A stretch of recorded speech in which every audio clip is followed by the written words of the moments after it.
देश ही नहीं विदेश में भी चर्चा होती है मांडवी हिड़मा की, जिसको पुलिस के जवानों ने ढेर कर दिया है।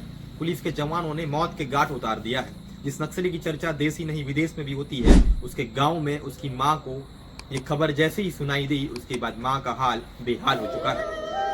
हिड़मा वही नक्सली है बीजापुर और सुकमा का सीमावर्ती इलाका पूर्ववर्ती, जहाँ पे उसका जन्म हुआ। जन्म होने के बाद नक्सली संगठन से जुड़ गया। नक्सली संगठन से जुड़ने के बाद ऐसे पद पे रह के काबिज हो गया कि जिसकी चर्चा देश ही नहीं विदेश में भी होने लगती है। मांडवी हिड़मा का जन्म पूर्ववर्ती में हुआ था। जिस तरीके से जवानों के द्वारा ढेर किया गया, ढेर करने के बाद उनके परिजन यानी माँ को जैसे ही पता चला कि अब मेरा बेटा इस दुनिया में नहीं रहा, तो वाकई ही उनके परिजन, उनके संबंधित, उनके भाभी, उनके रिश्तेदार, उनके परिजन जो लोग हैं, वो रो रो के भावुक होते हुए नजर आ रहे हैं। इस वीडियो में साफ तौर पे नजर आ रहा होगा, देख सकते हैं किस तरीके से उनकी माँ का हाल है, किस तरीके से वो रो रहे हैं, क्या हालत बनी हुई है पूर्ववर्ती गांव में। क्योंकि कुछ दिन पहले आपने एक वीडियो देखा था, एक मार्मिक अपील, एक बेटे के लिए एक माँ ने अपील की थी कि बेटा घर लौट आओ, अगर पता होता कि जंगल में कहाँ हो तो मैं आपको ढूंढने के लिए आ जाती।